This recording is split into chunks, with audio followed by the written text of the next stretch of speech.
malam pemirsa, senang sekali di awal tahun yang baru ini kami dapat kembali menjumpai Anda dalam Forum Today's Dialogue.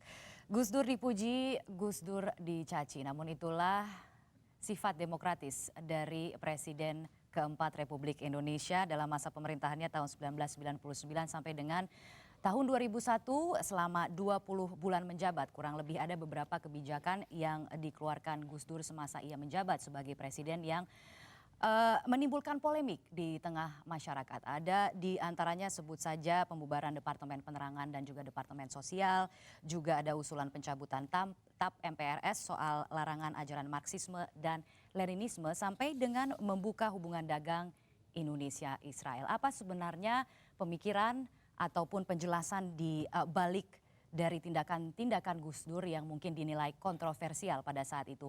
Itulah yang akan kami bahas dalam Forum Today's Dialogue pada malam hari ini dan telah hadir bersama kami di sini di studio mantan penggagas Poros Tengah Fuad Bawazir. Selamat malam Pak Fuad. Terima kasih telah bergabung bersama kami. Kemudian juga ada pengamat politik dan CEO Polmark Indonesia, EF Saifullah Fatah. Selamat malam Mas EF. Dan kami juga saat ini masih menunggu kehadiran dari Ketua DPP PKB Effendi Khoiri yang mungkin saat ini masih dalam perjalanan. Namun sementara waktu sambil juga mewarnai perdebatan ataupun perbincangan kita pada malam hari ini seputar topik yang akan kita angkat. Berikut ini tentu kami akan juga menghadirkan kutipan wawancara dengan Gus Dur saat diwawancarai dalam program Kick Andy. Dan berikut ini yang akan kami hadirkan antara lain mengenai pada saat naik dan lengsernya Gus Dur sebagai presiden pada tahun 1999 sampai dengan 2001 itu tidak lepas dari peranan seseorang yang bernama Amin Rais. Bahkan Gus Dur dalam wawancara berikut ini juga menyalahkan wakil presidennya waktu itu Megawati Soekarno Putri. Berikut kita simak petikan wawancaranya. Dalam upaya mencopot Anda, siapa orang yang paling bertanggung jawab atas pencopotan tersebut menurut Anda? Dua, Siapa? Amin Rais dan Megawati. Mengapa? Hah? Tanya sana dong, kok tanya. Nah, kalau memang Megawati dan Amin Rais dianggap orang yang paling bertanggung jawab atas pencopotan Anda, apakah Anda dendam sama mereka? Nah, ngapain dendam sama Amin? Udah gila ya, ngapain didendam? Artinya Gus Dur sudah melupakan itu, sudah memaafkan. Maafkan, lupa sih enggak. Pernyataan ini agak bertentangan dengan kenyataan bahwa kelihatannya Gus Dur sama Pak Amin Rais sama Ibu Megawati akur-akur aja, rukun-rukun aja. Saya di dunia ini yang pantas pemimpin Indonesia ya, yang pantas jadi musuh saya cuma satu, Mas. Siapa itu? Pak Harto. Menghadirkan petikan wawancara bersama dengan Gus Dur dari wawancara bersama dengan Andi Noya dalam program Kick Andy. Namun sementara waktu kita mau fokus dulu pada jawaban yang tadi baru saja diberikan oleh Gus Dur. Saya mau ke Pak Fuad terlebih dahulu. Yang kita tahu, mohon diklarifikasi juga. Yang kita tahu Gus Dur dilengserkan karena Bulog Gate dan Brunei Gate. Pada saat itu Anda sebagai salah satu penggagas dari Poros Tengah juga. Secara hukum apakah memang pernah dibuktikan bahwa Gus Dur bersalah atau tidak? Dan seberapa penting sebenarnya kemudian pembuktian itu? Apakah kemudian pada saat itu sidang istimewa MPR tidak perlu menunggu sampai ada kepastian hukum tersebut? Ya, saya kira soal ini tadi pelengseran atau pemakzulan ini nggak ada kaitan ya dengan tadi Poros Tengah. Itu ataupun bahkan saya pikir tidak dengan kaitan dengan Bulog Gate maupun Brunei Gate itu. Karena begini, memang ada pansus itu yang sedang berjalan sehingga saya diketuai oleh Pak Bahtiar Hamzah waktu itu ya sebagai ketua pansusnya. Dan proses ini memang masih berjalan. Saya pada pendapat saya, penglihatan saya itu anggota MPR gitu ya, bahwa proses ini dilihat oleh Gus Dur ini akan mengarah nanti kepada menghabisi Gus Dur gitu. Jadi proses masih berjalan dan proses impeachment pada saat itu tidak diatur di Undang-Undang Dasar kecuali oleh TAP MPR itu sendiri. Seingat saya TAP MPR tahun 78 lah itu. Simpel juga. Tetapi yang menjadikan pemakzulan itu justru karena Gus Dur itu mengeluarkan dekret yang membubarkan DPR MPR. Nah ini sangat serius. Pembubaran DPR MPR tidak ada dasar hukumnya gitu kan. Nah, begitu itu didekretkan malam hari paginya MPR meresponnya dengan cara kan memang pengangkatan, pemilihan, semuanya itu kan oleh MPR Presiden pada waktu itu. Tapi kalau memang tadi Pak Fuad mengatakan tidak ada kaitannya sama sekali dengan Poros Tengah, kemudian tadi ketika diwawancarai dan ditanyakan langsung kepada Gus Dur, siapa yang paling bertanggung jawab? Iya. Beliau mengatakan Amin Rais lah yang paling bertanggung Maksudnya jawab, itu, kemudian Megawati Soekarno Putri juga disebut-sebut Nah, sebagai pihak begini, yang paling bertanggung jawab. Jadi cara itu saya maksudnya cara saya melihat, pertama pada saat itu Amin Rais itu kan ketua MPR-nya. Ibu Megawati wakil presiden. jadi karena jabatan Dan yang pada Ibu saat Megawati itu wakil presiden pada waktu itu PDIP juga merupakan satu kekuatan yang partai yang terbesar dari pemilu 99. Jadi di pikirannya almarhum Gus Dur ini, Pak Amin Rais sebagai ketua MPR, yang sekali lagi saya mengundang sidangnya itu oleh karena dekrit. Harus membuktikan bahwa dekrit itu yang membubarkan MPR, direspon itu tidak efektif, tidak sah, tidak berlaku. MPR buktinya paginya sidang, dan orang yang mendekrit itu malah diberhentikan gitu loh. Jadi karena itu ketua MPR, itu satu. Kemudian Ibu Megawati pada penilaian saya itu disalahkan oleh Gus Dur karena dia menjadi wakil presiden kok mendukung dan terus menggantikan. Nah karena faktor itu saja.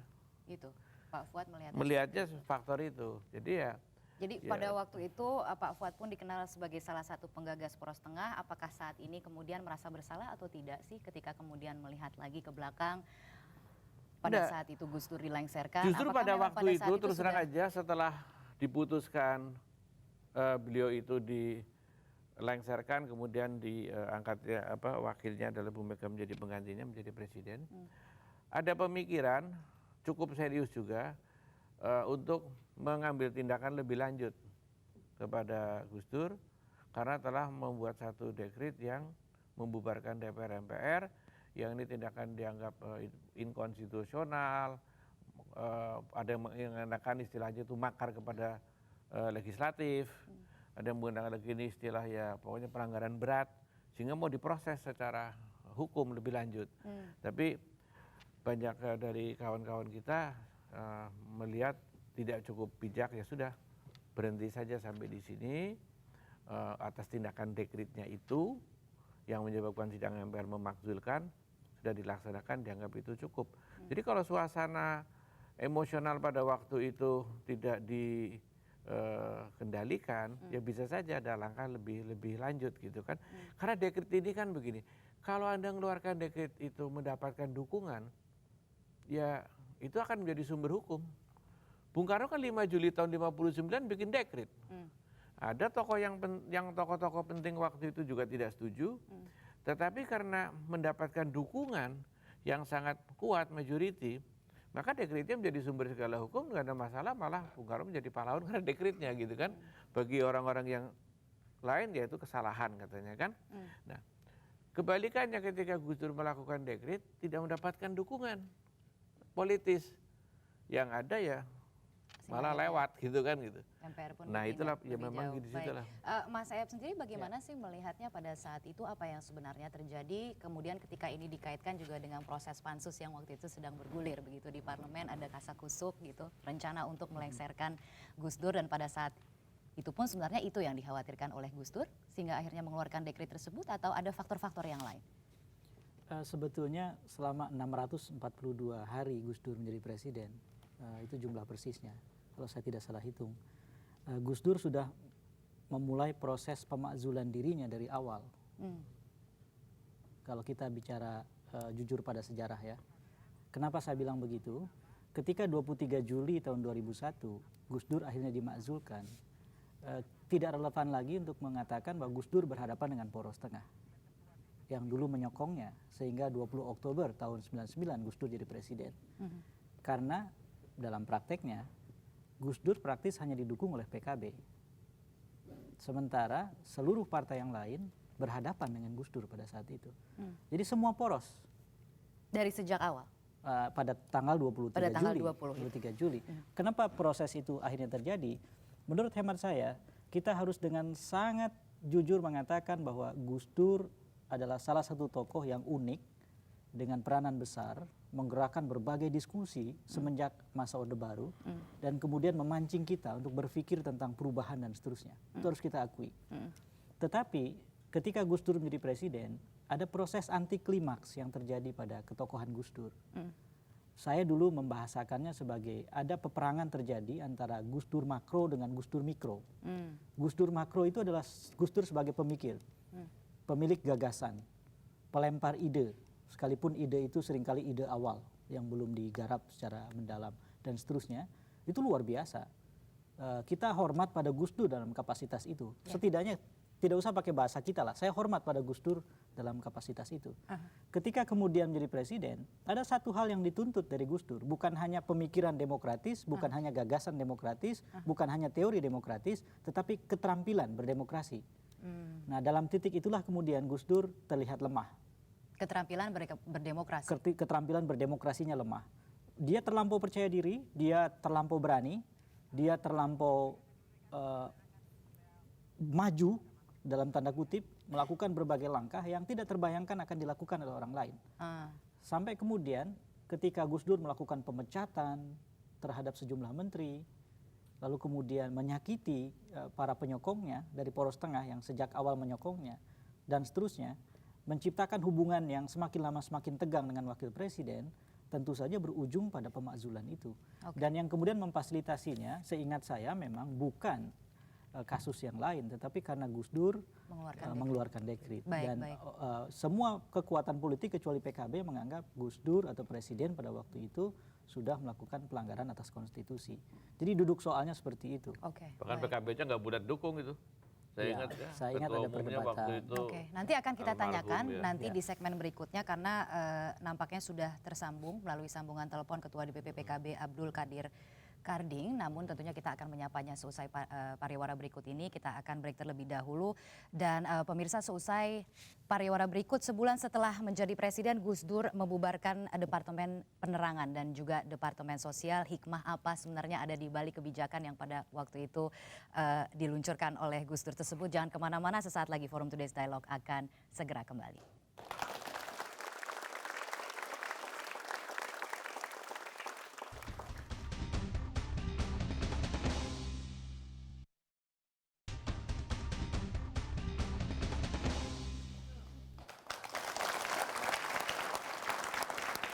Pemirsa, Anda kembali bergabung bersama kami dalam Forum Today's Dialogue. Pemirsa, atas nama kebebasan pers, Gus Dur pada saat menjabat menjadi presiden memandang Departemen Penerangan harus dihapuskan, Departemen Sosial yang dianggap sebagai sarang tikus juga harus dibubarkan. Dan berikut ini adalah petikan wawancara Gus Dur bersama dengan Andi Noya dalam program Kick Andi. Yang masih menjadi perdebatan sampai sekarang adalah ketika Gus Dur membubarkan Departemen Sosial dan Departemen Penerangan. Kalau Departemen Sosial dulu, apa alasan persisnya? Sementara banyak orang terlantar yang harus diayomi oleh departemen itu. Persisnya itu. Karena departemen itu yang mestinya mengayomi rakyat ternyata korupsinya gede-gedean. Sampai hari ini. Kalau membunuh tikus kan tidak perlu membakar lumbungnya. Oh memang. Kenapa Anda bakar lumbungnya? Bukan. Karena tikusnya sudah menguasai lumbung. Depan dibubarkan. Kalau Depan jelas. Akibatnya sekarang Gus, ini kita bicara akibat.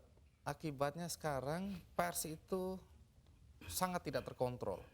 Pers sekarang itu sudah kebablasan. Pers sekarang ini sudah tidak punya etika. Begini Bahkan pornografi sekarang merajalela. Ya, betul. Itu dosa Anda loh. Enggak dong. Dosa yang nyarin. Saya diapa-apakan itu saya bekerja menurut ketentuan Undang-Undang Dasar. Undang-Undang Dasar menjamin kebebasan berpikir. Dan itu hanya mungkin kalau Depan nggak ada. Sekarang nggak ada kebebasan berpikir. Tapi kalau kebebasannya seperti sekarang nggak ada yang kontrol Gus. Loh, Siapa aja bisa. Kita kontrol nanti dong. Siapa yang mengontrol? Ya antara kita aja. Kenapa sih masyarakat juga penting peranannya kok? Memang hanya pemerintah aja. Ya, baiklah. Langsung saya ke Pak Fuad. Pak Fuad, bagaimana pendapatnya pada saat kedua departemen itu dibubarkan? Kita mulai dengan Departemen Penerangan terlebih dahulu. Apakah pada waktu itu Pak Fuad sependapat atau tidak? Ya. Kalau di Departemen Penerangan pada waktu itu kan urusannya sebetulnya masalah siup-siup yang terlalu ini ya dianggap ketat. Biasanya bisa saja yang dibenahi adalah masalah pelonggaran di situ, tapi memang tidak perlu departemennya. Sebab departemennya sendiri kalau memang digunakan banyak negeri lah mempunyai information negeri, terutama negeri-negeri yang masih berkembang itu mempunyai information department untuk mensosialisasikan berbagai macam kebijakan pemerintah yang lain.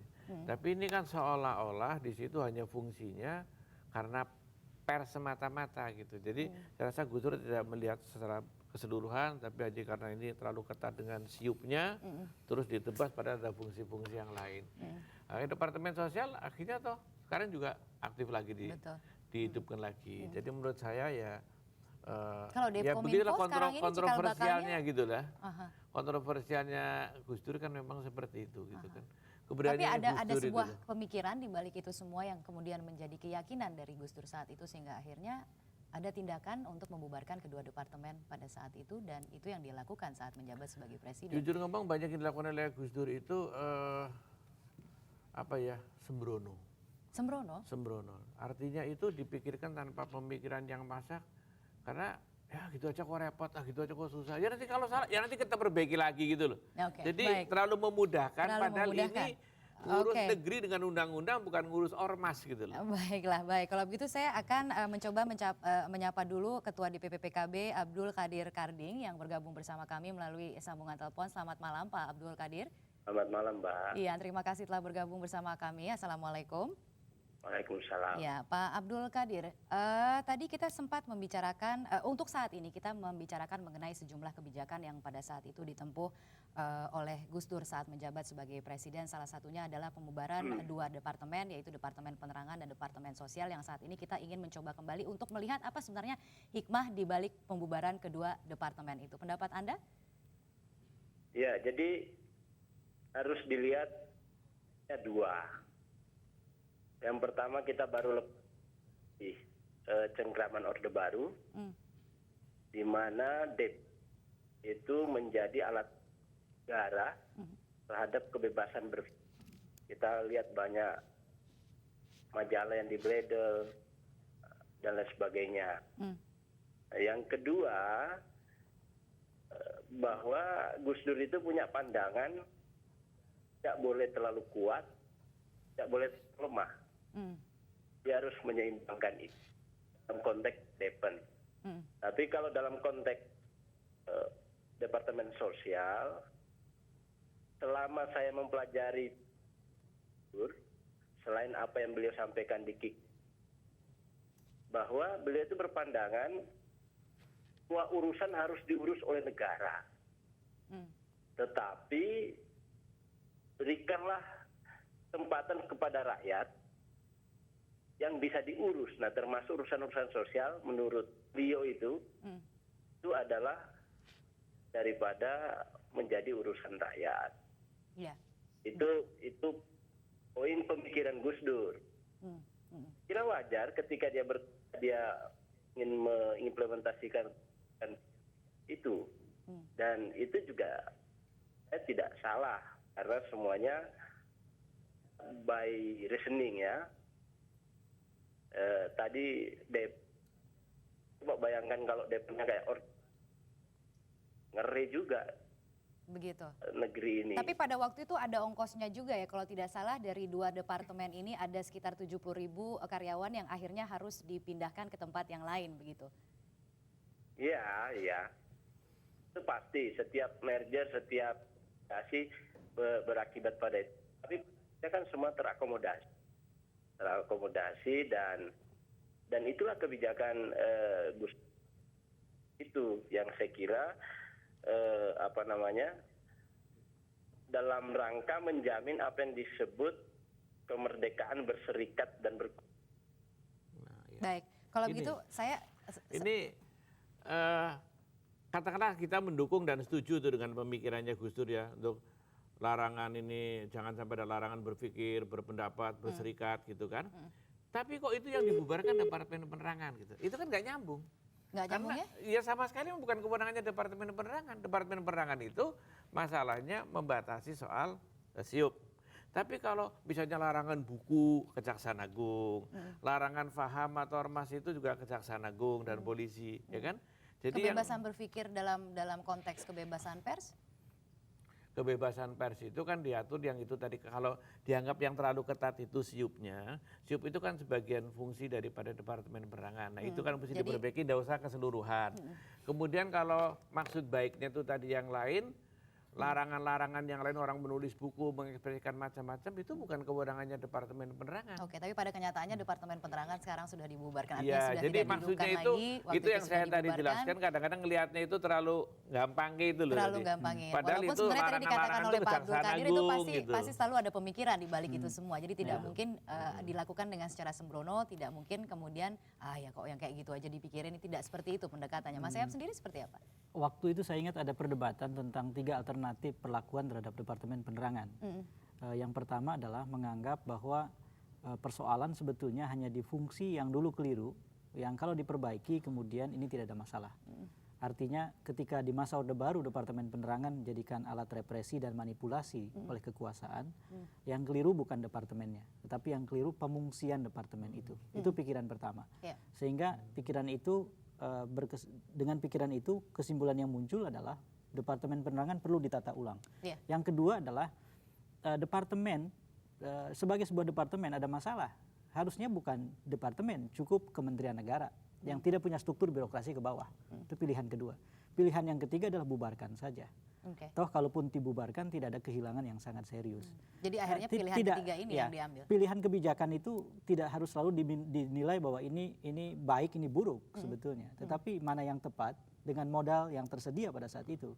Kekeliruan Gus Dur yang terbesar menurut saya adalah dia tidak punya kemampuan untuk menghitung modal yang dimilikinya, untuk mengukur resiko dari setiap kebijakan, untuk dengan kerelaan tertentu atas nama modal dan resiko itu, dia menata langkah. Tapi adakah hikmah yang bisa kita ambil hikmahnya besar. penutupan kedua departemen itu? Hikmahnya besar. Dengan langkah penutupan departemen, dengan pemecatan menteri, dengan macam-macam yang dilakukan Gus Dur, kita diberikan pelajaran penting oleh Gus Dur. Pada satu ketika seorang pemimpin harus punya keberanian. Dan keberanian itu yang sebetulnya kita tidak temukan pada pemimpin yang lain setelah Gus Dur. Setelah Gus Dur tidak ada. Ini kan kita bicara setelah pemilu 99 yang relatif demokratis, kemudian kita punya 3 pemimpin kan. Dan pada saat itu pun juga kan menjadi kontroversial sekali, mendapat reaksi yang keras sekali, diperdebatkan mengapa kemudian kedua departemen ini harus ditutup. Betul. Dan memang kemudian dikarenakan Gus Dur tidak punya kemampuan tadi, maka akhirnya yang terjadi adalah kebijakan yang boleh jadi tepat jika dikelola dengan baik, akhirnya berujung pada kekisruhan. Tadi itu misalnya puluhan ribu karyawan atau pegawai di Departemen Penerangan kan kemudian tidak terurus, dan itu berbulan-bulan menjadi kontroversi di publik ya. Tapi kalaupun kita harus mengambil hikmah dari itu adalah keberanian dari seorang presiden untuk kemudian mengeluarkan kebijakan yang pada saat itu diyakini menurut Gus Dur setidak-tidaknya adalah yang terbaik pada saat itu yang harus dilakukan. Iya, satu contoh lain misalnya adalah ketika Gus Dur punya gagasan, dan saya sepenuhnya mendukung gagasan itu, untuk mensipilkan BIN atau Bakin waktu itu. Gus Dur menganggap bahwa BIN itu bukan badan intelijen tentara. 125% saya setuju. Kita tahu bahwa salah satu kekeliruan mengelola badan intelijen di Indonesia adalah semua badan intelijen diperlakukan seperti tentara, institusi tentara. Gus Dur kemudian waktu itu antara lain misalnya mengangkat nama Rahman Toleng yang punya kapasitas sangat cukup untuk jadi kepala BIN, tetapi kemudian reaksi begitu besar sampai akhirnya tidak terwujud. Itu contoh. Dan tidak pernah ada presiden yang lain, termasuk presiden yang begitu kuat dengan dukungan yang sangat kuat lewat pemilihan langsung, yang punya keberanian untuk mengubah paradigma itu. Ya sekarang ada kemajuan, saya tidak tahu apakah kemajuan atau bukan, dari tentara menjadi polisi. Atau mungkin kemunduran, saya tidak tahu ya. Tetapi tidak ada keberanian untuk mensipilkan lembaga intelijen. Dan Gus Dur yang pertama menggagas kali ya, itu. Menggagas itu, baik. Sebenarnya ada satu lagi yang diusulkan pada saat itu, pada saat Gus Dur masih menjabat sebagai presiden, adalah usulan untuk mencabut TAP MPRS nomor 25 tahun 1966, yaitu tentang larangan ajaran Marxisme dan Leninisme. Apakah itu masih relevan untuk diperjuangkan saat ini? Pak Fuad? Ya itu kan haknya dari MPR, tapi pada waktu itu diperjuangkan yang ternyata kan tidak dukungannya minim sekali, sehingga faktanya TAP itu masih ada dan saat itu masih Apa kekhawatirannya waktu itu ketika kemudian TAP MPRS ini dicabut? Kekhawatiran yang ada. Ya kekhawatiran yang ada saya kira masih berkaitan dengan kejadian yang tahun 65-66. Sehingga pada waktu itu diajukan oleh Gus Dur tidak mendapatkan dukungan. Ini kan masalah politis. Ketika ada satu kebijakan mendapatkan dukungan yang memadai atau tidak memadai, dia akan dicabut. Dan ternyata TAP itu, kalau saya nggak tahu kalau sekarang diangkat lagi di MPR, tapi yang pasti pada waktu itu dukungan jelas kelihatan sekali, minim sekali dukungan Gus Dur. Dan dukungan Apakah pemikiran-pemikiran yang kontroversial seperti ini yang kemudian akhirnya menandai? Tingkat kontroversialnya itu mungkin ya, ketika beliau itu lama di dunia swasta, ya, itu kan bebas sekali mengatakan apa saja. Memang enak kalau kita jadi pengamat, jadi apa itu omongan memang lebih bebas ya, nggak ada risikonya. Nah ini mungkin juga sudah terlalu lama di dunia pengamatan seperti yang bebas bicara, ketika kemudian masuk kepada implikasi kepada menjaga pemerintah, kontroversinya itu makin lama makin mingguan begitu ya, itu menunjukkan nggak bisa kerja. Gitu ya, kalau gitu saya beralih dulu, sekarang saya sudah tersambung kembali dengan Ketua DPP PKB Abdul Qadir Karding. Pak Abdul Qadir masih bersama kami ya, mudah-mudahan Anda masih sempat untuk menyimak perbincangan di studio Pak Abdul. Pak Abdul Qadir? Halo? Oke, baik. Nampaknya kita harus break terlebih dahulu. Kita akan berusaha untuk melihat apakah kita masih bisa menghubungi Pak Abdul Qadir seusai pariwara berikut ini.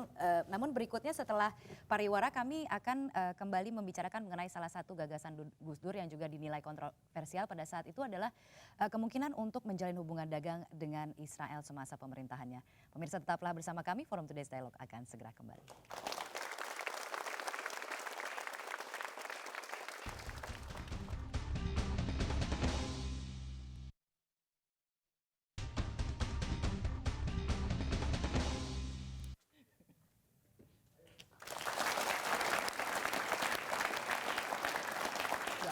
Pemirsa, Anda kembali bergabung bersama kami dalam Forum Today's Dialogue. Nah, salah satu kebijakan yang lain yang juga memicu kontroversi selama pemerintahan Gus Dur adalah dibukanya hubungan dagang RI Israel. Saya akan langsung berusaha untuk menyapa apakah sudah tersambung Ketua DPP PKB Abdul Qadir Karding melalui sambungan telepon. Pak Abdul Qadir.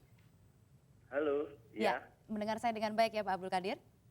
Ya, oke. Sebenarnya pemikiran di balik kebijakan pada saat itu untuk membuka kembali hubungan dagang RI dengan Israel seperti apa? Jadi begini, kalau kita menyadari potensi Israel dalam konteks perdagangan dan lobby internasional, saya kira justru apa yang dilakukan Gus Dur ini adalah langkah yang sangat jauh ke depan, memandang ke depan. Saya kira Israel dan Amerika itu punya hubungan yang sulit dipisahkan, bahkan berapa persen modal Amerika itu dikuasai oleh orang-orang Israel.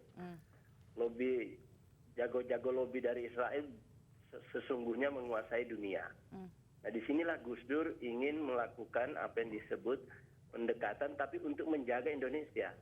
Untuk menjaga Indonesia? Menjaga dalam konteks bahwa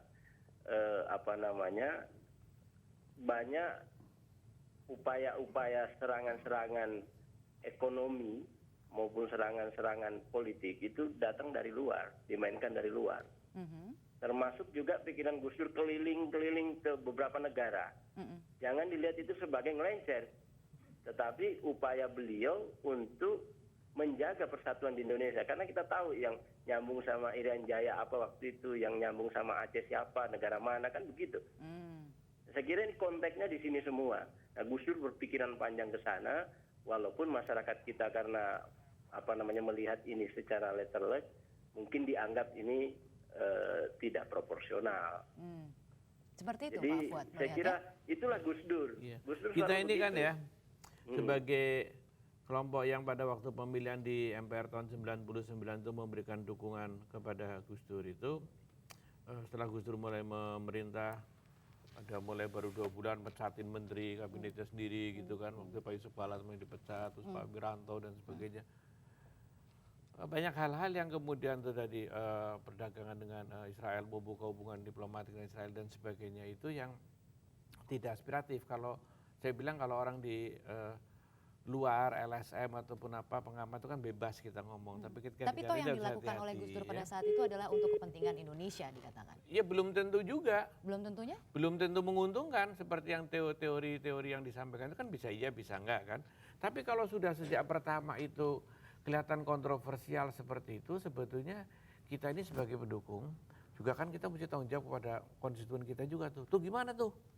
Dia diangkat begitu. Waduh, kita Tapi berat tadi juga. menarik sekali Jadi juga- kita mengeprot terus terang aja. Kita berbagai macam cara ya mengeprot kepada Gus Dur, ngingetin, ini dukungan dari untuk Anda ini udah bagus, udah gede loh. Jangan Anda buang-buangin dukungan ini, nanti Toh kan gembos sendiri gitu kan, sebenarnya yang maupun dengan dilakukan- lingkarannya iya, kita sebenarnya ingatkan yang gitu. dilakukan saat itu adalah hanya sebatas hubungan dagang. Kalau hubungan dagang itu kemudian menguntungkan, bagaimana? Ya begini, ada hal-hal yang kita kan negara bukan semata-mata negara dagang aja, ini kan negara juga mesti punya martabat, negara ini bagaimana aspirasi masyarakat, kita punya pembukaan Undang-Undang 145, Israel itu masih kita lihat sebagai negeri yang masih melakukan satu penjajahan seperti itu kepada Palestina, tidak sesuai dengan pembukaan. Jadi kita ini malah kok jadi kata idealisme, kok malah jadi kayak pedagang pinggir jalan murahan kayak begitu kan. Harus hati-hati juga aspirasi masyarakat. Oke, Pokoknya baik. aspirasi itu penting betul, kita Iya. serap, jangan dilempar-lempar seenaknya Iya, begitu. tapi ada satu kemudian tadi Akibatnya kan pernyataan. jadi habis juga gitu Iya, loh iya. beliaunya Ada kan. satu pernyataan yang menarik tadi yang sempat juga dikatakan oleh Pak Abdul Qadir yang mengatakan tapi itulah Gus Dur. Apakah memang tidak diketahui bahwa itulah Gus Dur ketika kemudian pada saat itu MPR pun yang menempatkan Sebetulnya Gus Dur begini. untuk menjabat sebagai presiden Iya, pada benar, saat itu? Benar. Kita sebetulnya ini ya sayang sih sama Gus Dur. Jadi kita juga ingetin. Terus terang aja banyak yang kita kalau ketemu sebelumnya, nih presiden ini begini. Yo. Kelihatan itu semua itu kita banyak memberikan masukan sebelumnya. Maupun setelah itu menjabat. Tapi ternyata ya memang ya itulah tadi Gus Dur ya. Ternyata yang diain juga banyak yang nggak dilaksanakan jujur Begitu ngomong ya, aja kalau karena begitu saya saya enaknya ingin coba juga lihat gitu loh. pendapat dari audiens yang sudah hadir bersama kami. Di sini mungkin ada yang ingin menyuarakan pendapatnya tentang apa yang sedang kami perbincangkan, termasuk juga kebijakan-kebijakan yang selama pemerintahan Gus Dur dinilai kontroversial. Apa sebenarnya pemikiran-pemikiran di balik Gus Dur sehingga akhirnya mengeluarkan kebijakan-kebijakan yang pada saat itu mendapat tentangan keras, tapi toh pada akhirnya memang tetap diberlakukan. Silakan dari audiens, ada yang ingin berbicara. Ini waktunya. Ada yang ingin kemudian membela mungkin atau sekedar menyatakan state. Ya, silakan. Tunggu mic-nya dulu ya. Iya, dari mana dan namanya siapa, Mas? Nama saya Adio dari Fakultas Psikologi UIN Jakarta. Ya, silakan, Mas. Ya, mungkin kalimat yang tepat untuk Gus Dur adalah orang yang dipuja sekaligus dihujat atas kebijakan-kebijakannya. Tapi bagi saya begini, saya sangat setuju dengan yang dikatakan oleh Pak A.F. Saifullah mengatakan ada kebijakan yang sangat didukung, ada juga kebijakan yang dirasa sangat kontroversial karena terlalu berani. Memang saya akui kalau sisi spiritualisme Gus Dur memang diakui secara kiai, dia di Jombang, di Jawa Timur sangat diakui. Tapi dalam keterampilan berdemokrasi saya sendiri agak meragukan beliau ketika memimpin negara ini. Karena begitu banyak, meskipun itu memang berani, saya akui itu di luar pemimpin-pemimpin yang sekarang. Tapi kebijakan itu terlalu nyeleneh, kadang terlalu juga di luar konteks, bahkan melanggar konstitusional yang mengeluarkan dekret untuk membubarkan MPR DPR. Ya, jadi tapi pada Ada pun akhirnya nilai-nilai yang diajarkan pada saat itu. iya, tapi pada akhirnya pada saat ini saya rasa Gus Dur merupakan salah satu putra terbaik Indonesia yang pernah kita miliki. Iya, baik. Terima kasih. Mas Ayat, tanggapannya. Saya hanya ingin bercerita pendek saja bahwa satu hari sebelum Gus Dur terpilih jadi presiden, saya punya kesempatan mewawancarai Gus Dur. Karena waktu itu saya menjadi pemandu acara Menuju Indonesia Baru yang disiarkan 5 stasiun TV swasta. Dan kemudian Gus Dur adalah calon presiden yang paling menarik tentu saja karena tidak terduga dan seterusnya. Yeah. Sehari sebelum terpilih saya bertemu di tempat Gus Dur menginap di kamar suite room di Hotel Mulia. Lalu kemudian saya mewawancarai Gus Dur dan pada waktu itu saya sudah tergetar untuk satu hal sebetulnya. Gus Dur sangat tegas menyatakan apa yang akan dia kerjakan. Dia misalnya mengatakan bahwa sebentar lagi saya akan jadi presiden Republik Indonesia. Dan tidak ada satupun kekuatan yang bisa mendikte saya. Saya punya cita-cita sudah sejak sangat lama. tentang seperti apa Indonesia yang lebih baik harus kita kelola. Dan tidak ada satu kekuatan pun yang akan bisa menghalangi saya sebagai presiden. Jadi dalam sisi itu saya kira kita butuh presiden semacam itu.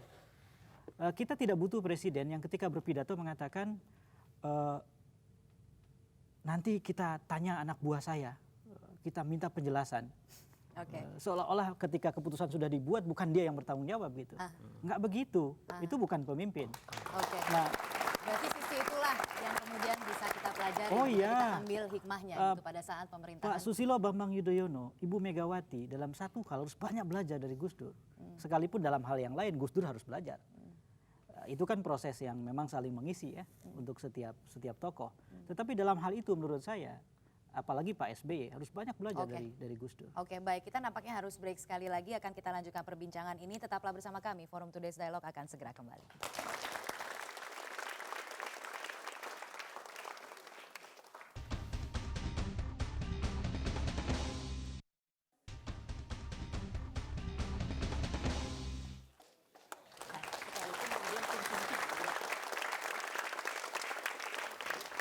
Ya, pemirsa, Anda kembali bergabung bersama kami dalam Forum Today's Dialogue. Departemen Agama, Kejaksaan, dan Mendagri mengeluarkan SKB 3 menteri yang pada intinya melarang ajaran Ahmadiyah berkembang di Indonesia. Dan namun pada saat yang bersamaan Gus Dur malah memasang badan membela ajaran yang dianggap menyimpang dari Islam tersebut. Dan berikut akan kita simak kembali cuplikan komentar Gus Dur seputar itu dalam program Kick Andy berikut ini. Dia akan membawa pengadilan. Dan saya akan menjadi pembela Ahmadiyah di pengadilan, saksi ahli. Jadi saksi ahli, Gus. Kalau menurut Gus Dur sendiri Ahmadiyah seperti apa sih, Gus? Dia itu minoritas, harus dilindungi menurut undang-undang dasar kita. Kalau mereka nggak berani, tetap aja itu kewajiban. Kalau ajarannya menurut Gus Dur sendiri menyimpang atau enggak? Ya salah, nggak salah itu saya nggak peduli. Saya nggak sama dengan mereka. Iya, saya harus ralat. Itu tadi bukan dalam program King Andy, namun dalam kesempatan yang berbeda, tapi mengenai apa yang sudah dinyatakan oleh Gus Dur tadi, pembelaan terhadap hak kaum minoritas yang juga merupakan ciri khas dari seorang Gus Dur. Ini kan juga merupakan contoh yang menguatkan gitu, bahwa memang Gus Dur layak dikenang sebagai tokoh pluralisme. Mas Ayab, bagaimana pendapatnya? Iya, kita harus menjelaskannya dalam konteks Gus Dur ya. Kalau saja ini orang bukan Gus Dur, kita boleh terkejut. Tetapi ini Gus Dur. Ketika Gus Dur jadi presiden, usianya 59 tahun. Dan sebelum jadi presiden, dia 3 kali kan dalam 3 periode menjadi ketua PBNU. Sebelum itu bahkan Gus Dur sudah dikenal sebagai salah seorang pemikir yang menjanjikan pemikiran sosialnya dan seterusnya. Dan salah satu bagian yang sangat penting dari pemikiran Gus Dur adalah dia betul-betul dari awal memang membela pluralisme. Dan ketika Gus Dur membela pluralisme, salah satu implikasinya yang sangat serta-merta adalah kelompok minoritas harus dibela. Karena termaksud Ahmadiyah dalam hal ini. Nah, Ahmadiyah atau Marxisme-Leninisme misalnya. Dasar berpikir Gus Dur adalah, izinkan saya karena Gus Dur sudah tidak ada dan kita tidak bisa wawancara dia, izinkan saya menjelaskan ulang kira-kira apa yang dipikirkan Gus Dur, sekalipun belum tentu tepat, karena saya bukan juru bicara Gus Dur. Nah, yang saya pahami adalah Gus Dur menganggap bahwa dalam demokrasi sebetulnya setiap kelompok sekecil apapun dan sesalah apapun punya hak untuk ikut serta dalam kontestasi. Ideologi yang kita anggap salah, paling salah sekalipun harus diberi kesempatan untuk ikut serta dalam kontestasi. Kalau kemudian dia terbukti salah, tidak akan banyak pendukungnya. Kalau orang-orang mengibarkan bendera Marxisme-Leninisme, membuat partai, dan masyarakat Indonesia tidak suka ideologi itu, siapa yang memilih mereka? Gitu. Daripada kemudian melarangnya, memberangusnya, dan mengharamkan semua hal yang berkaitan dengan itu, lebih baik menurut Gus Dur, kita menyediakan arena kontestasi buat mereka, dan secara adil mereka akan mengakui kekalahannya. Nah, di kalangan Islam misalnya ada kekeliruan yang sangat serius. Mereka membakar buku komunis misalnya, tetapi sambil mengatakan musuh terbesar orang Islam komunisme. Kalau mereka tidak membaca buku komunisme, kalau mereka tidak paham komunisme, bagaimana mereka tahu itu komunisme? Kalau seseorang tidak tahu bahwa itu macan dan bertemu dengan seekor kucing di hutan, dia sudah melarikan diri. Karena dia pikir itu. Jadi dasar berpikir semacam itu yang harus kita pahami dari Gus Dur. Oke. Dan dalam soal itu rasanya susah sekali untuk tidak bersepakat gitu. Bahwa kemudian terjemahannya adalah menjadi pembelaan yang luar biasa dan seterusnya, mulailah kita masuk ke perdebatan politik di situ. Oke, baik Kita kalau begitu. boleh punya sikap yang berbeda. Ya, baik kalau begitu saya mau beralih dulu ke Ketua DPP PKB yang saat ini sudah tersambung bersama kami melalui sambungan telepon, Bapak Abdul Qadir Karding. Pak Abdul Qadir. Halo, iya. Iya, terputus lagi tadi Pak Abdul Qadir ya. Nah, Ya. mengenai sikap Gus Dur soal Ahmadiyah ini, apakah sama dengan kebijakan PKB saat ini? Ya, jadi kita sebagai partai yang mengusung kebangsaan dan termasuk pluralisme, saya kira memang apa yang disampaikan Pak Ef itu walaupun tidak sepenuhnya merepresentasi pikiran-pikiran Gus Dur, saya kira saya sependapat dengan pikiran-pikiran itu, dan itulah yang selama ini yang disampaikan Gus Dur dan diajarkan Gus Dur kepada kita, bahwa ini demokrasi, semua nilai ajaran boleh tumbuh, serahkan pada masyarakat. Jadi inilah kelebihan-kelebihan Gus Dur yang saya kira luar biasa. Oke, walaupun ada SKB 3 Menteri yang menyatakan bahwa ajaran itu dilarang berkembang dan dianggap menyimpang dari agama Islam? Nah, konteksnya lalu kemudian kalau itu kan sudah masuk konteks negara. Nah, itu urusan negara. Tapi kalau kita memandang bahwa tidak ada satu kelompok atau satu orang pun yang tidak punya hak untuk memegang satu keyakinan sekaligus juga mengekspresikan pikiran-pikirannya. Yang penting tidak mengganggu pihak lain, itu yang penting. Oke, baik. Pak Fuad punya pendapat yang sama. Apakah kemudian Pak Fuad juga merasa bahwa seharusnya ajaran Ahmadiyah ini tidak dilarang? Gini, mendukung menjaga melindungi minoritas, saya kira itu satu prinsip yang sangat benar. Ya, tetapi tidak berarti juga itu memukul atau menyakiti yang mayoritas. Karena nanti akibatnya mayoritas malah akan jadi menjaga ketidakstabilan, dan kalau dia seorang pemimpin seperti itu menjadi kurang arif ya. Ini satu prinsip yang sangat umum. Halo. Jadi Ya. mengenai Sebentar, Pak pluralisme Abdul, itu nanti saya akan sendiri, berikan kesempatan. ya, itu juga bagus. Halo. Saya kira pluralisme. Jangan lupa bangsa ini berdiri NKRI atas dasar Bhinneka Tunggal Ika. Dengan lambang Garudanya sekaligus. Bhinneka Tunggal Ika itu sudah mengcover di dalamnya pluralisme, multikultural dan sebagainya. Sehingga tidak ada syarat dan sebagainya. Jadi bukan itu hal yang karena, maaf ngomong ya, karena ada Gus Dur maka dikenal pluralisme. Sejak berdiri, para pendiri bangsa itu dasar negeri ini berdiri adalah untuk semua golongan, semua agama, semua ras dan sebagainya Pak sudah Abdul ada di Qadir situ. masih tersambung bersama kami. Ya, Ada tanggapannya Pak Tapi, Abdul? saya ingin menyampaikan bahwa kalau tidak ada orang-orang seperti Gus Dur, bisa saja dinamika yang disebut pluralisme atau keberagaman ini naik turun. Nah, butuh orang-orang yang terus menjadi pionir untuk mendorong gagasan-gagasan soal kebangsaan, pluralisme, dan pembelaan. Halo? Ya, nampaknya hubungan kami terputus. Jadi itulah. Intinya memang dibutuhkan seorang pionir begitu yang tadi kurang lebih disampaikan oleh Pak Itu Abdul sudah Qadir. saya tidak mau Pionir dalam arti kemudian? mengurangi ya para pendiri bangsa yang sejak semula sudah mendirikan negeri ini atas dasar asas Bhinneka Tunggal Ika yang lebih luas dari pluralisme. Bahwa Gus Dur kemudian mengangkat salah satu aspek pluralisme, alhamdulillah.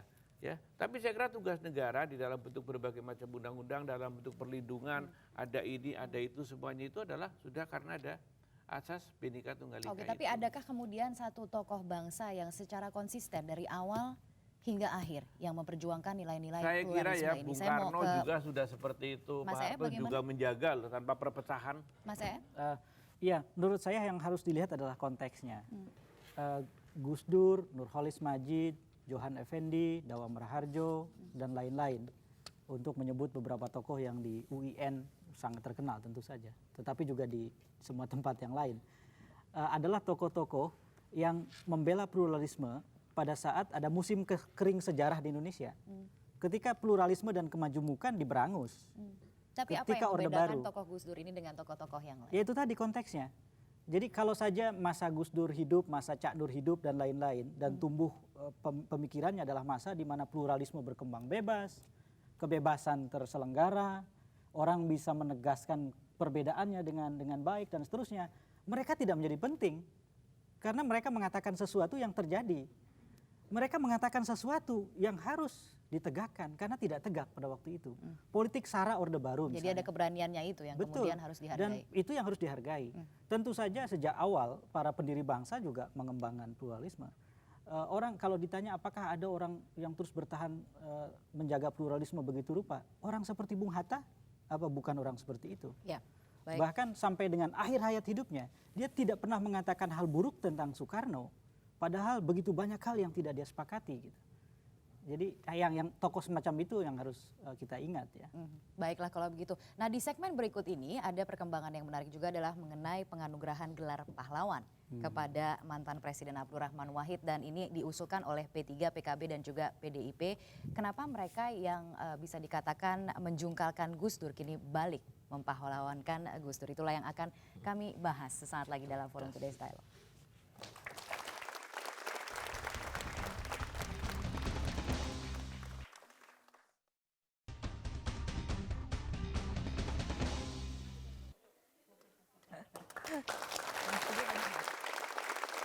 Baik. Anda kembali bergabung bersama kami dalam Forum Today's Dialogue. Ini adalah segmen terakhir yang akan kita bicarakan di sini. Apakah kemudian saya ingin tanyakan dulu kalau begitu dengan audiens yang hadir di sini, apakah di antara yang hadir di sini ada yang setuju gelar pahlawan nasional dianugerahkan kepada Gus Dur? Saya ingin lihat dari yang setuju terlebih dahulu, mungkin bisa kasih komentar. Silakan Mas. Ya, Namanya siapa, dari mana? Assalamualaikum warahmatullahi wabarakatuh. Waalaikumsalam. Nama saya Naufal dari Universitas Negeri Jakarta. Anda setuju ya? Iya. Oke. Dengan alasan gini bahwa selama masa hidup beliau, artinya kehidupan Gus Dur yang penuh memang pada dasarnya kontroversial. Cuman apa yang mereka inginkan, apa yang beliau inginkan, yakni mencetak sejarah, bukan mengikuti sejarah. Inilah yang nantinya menjadi sebuah kebanggaan tersendiri bagi bangsa Indonesia yang waktu itu mengalami krisis, apa yang dinamakan krisis pluralisme, apa yang dinamakan krisis multikulturalisme, dan ini menjadi sebuah konteks yang menjadi kebanggaan tersendiri bagi bangsa Indonesia. Terus satu catatan lagi bahwa apa yang dikatakan Gus Dur, apa yang dedikasi Gus Dur selama bangsa ini bukan hanya kepada waktu saat dia menjabat sebagai presiden, tapi menjabat selama dia, bahkan dia setelah lengser dari kepemimpinannya, dia masih sempat mengurusin bangsa ini. Iya, Terima kasih. baik. Kalau begitu saya terima kasih atas komentarnya. Saya akan langsung menyapa Pak Abdul Qadir yang masih tersambung melalui telepon. Pak Abdul Qadir, sayang sekali kita terputus lagi. Mohon maaf. Baik, apakah di sini, di antara audiens di sini ada yang tidak setuju? Ada yang tidak setuju. Saya ingin tahu apa pendapatnya. Mengapa tidak setuju? Silakan. Ya, saya Bambang dari Fakultas Hukum Universitas Pakuan Bogor. Singkat. Iya, ini saya tidak setuju kenapa Gus Dur dijadikan sebagai pahlawan nasional. Karena saya pikir apakah pada saat Gus Dur memerintah itu lebih banyak sisi kontroversialnya daripada sisi baiknya gitu. Atau misalnya yang dikatakan oleh saudara ini dari yang tadi itu bahwa untuk mencetak sejarah gitu. Tapi apakah sejarah itu berguna hanya untuk misalnya yang hal-hal yang kontroversial gitu. Itu kan bukan berarti membawa kebaikan, tapi malah membawa kontroversial di dalam negeri ini gitu. Oke, baik. Terima kasih atas komentarnya. Saya langsung ke Mas EF. Mas EF, bagaimana, setuju atau tidak gelar pahlawan nasional diberikan kepada Gus Dur? Buat saya sendiri sebetulnya tidak terlalu relevan diskusi itu. Saya pernah menulis kira-kira beberapa bulan yang lalu ketika Pak Harto diperdebatkan apakah layak jadi pahlawan atau tidak. Menurut pendapat saya yang disebut kepahlawanan itu menunjukkan relasi, hubungan. Jadi kalau Anda mau menobatkan seseorang sebagai pahlawan, Anda harus mendengar semua orang. Bagaimana mekanisme politiknya bisa dibuat. Tetapi kalau Anda mau mengangkat pejabat publik, Anda gunakan kepemimpinan itu. Jadi kalau mau mengangkat Gubernur Bank Indonesia misalnya, dengan segala pertimbangan kerjakan. Jangan berlarut-larut dengan soal itu, mendengar dari sana-sini dan seterusnya. Itu salah tempat. Atau ketika mau bersikap terhadap kasus Bibit Chandra misalnya, survei yang digunakan.